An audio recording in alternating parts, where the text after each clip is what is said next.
ನಿನ್ನೆ ನಮ್ಮ ಮಂಗಳೂರು ಪೊಲೀಸರಿಂದ 6 ಜನ ಡ್ರಗ್ ಪೆಡ್ಲರ್ಸ್ ಅನ್ನು ಅರೆಸ್ಟ್ ಮಾಡಲಾಗಿದೆ. 2 ಪ್ರತ್ಯೇಕ ಪ್ರಕರಣಗಳಲ್ಲಿ, ಒಂದು ಪ್ರಕರಣ ನಾರ್ತ್ ಪೊಲೀಸ್ ಸ್ಟೇಷನ್, ಮತ್ತೊಂದು ಪ್ರಕರಣ ಸೌತ್ ಪೊಲೀಸ್ ಸ್ಟೇಷನ್ನಲ್ಲಿ ಇವರನ್ನು ದಸ್ತಗಿರಿ ಮಾಡಲಾಗಿದೆ. ನಾರ್ತ್ ಪೊಲೀಸ್ ಸ್ಟೇಷನ್ನಲ್ಲಿ 4 ಜನ ಆರೋಪಿತರನ್ನು ದಸ್ತಗಿರಿ ಮಾಡಲಾಗಿದೆ. ಇವರಿಂದ 53 ಗ್ರಾಂ MDMA ಹಾಗೂ 100 ಗ್ರಾಂ ಹೈಡ್ರೋವಿಟ್ ಗಾಂಜಾ ವಶಪಡಿಸಿಕೊಳ್ಳಲಾಗಿದೆ.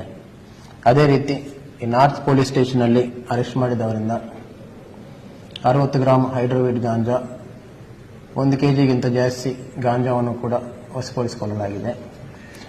ಇವರೆಲ್ಲರೂ ಕೂಡ ಮಂಗಳೂರು ನಗರದಲ್ಲಿ ಹೆಚ್ಚಾಗಿ ಸ್ಟೂಡೆಂಟ್ಸ್ಗೆ ಮತ್ತು ಮಹಿಳೆಯರಿಗೆ ಕೂಡ ಡ್ರಗ್ ಸಪ್ಲೈ ಮಾಡ್ತಿದ್ದಾಗಿ ಗೊತ್ತಾಗಿದೆ.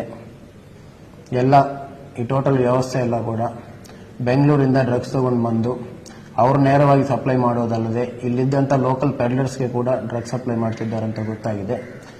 ಇನ್ಫಾರ್ಮೇಷನ್ ಎಲ್ಲ ಬಂದ ನಂತರ ನಮ್ಮ ಸೆಂಟ್ರಲ್ ACP ಅವರ ಟೀಮ್ ಎಲ್ಲರೂ ಕೂಡ ಕರೆಕ್ಟಾಗಿ ಪ್ಲಾನ್ ಮಾಡಿ ಎಲ್ಲರೂ ಡ್ರಗ್ಸ್ ಹಿಡ್ಕೊಂಡು ಇದ್ದಾಗ ರೆಡ್ ಹ್ಯಾಂಡೆಡ್ ಆಗಿ ರೈಡ್ ಮಾಡಿ ಎಲ್ಲರನ್ನೂ ಕೂಡ ಅರೆಸ್ಟ್ ಮಾಡಲಾಗಿದೆ. ಎಲ್ಲರ ಮೇಲೆ ಸಪರೇಟಾಗಿ ಕೇಸಸ್ ಬುಕ್ ಮಾಡಲಾಗಿದೆ. ಎಲ್ಲರನ್ನು ಕೂಡ ನ್ಯಾಯಾಲಯದಲ್ಲಿ ಪ್ರೊಡ್ಯೂಸ್ ಮಾಡಲಾಗುವುದು. Thank you.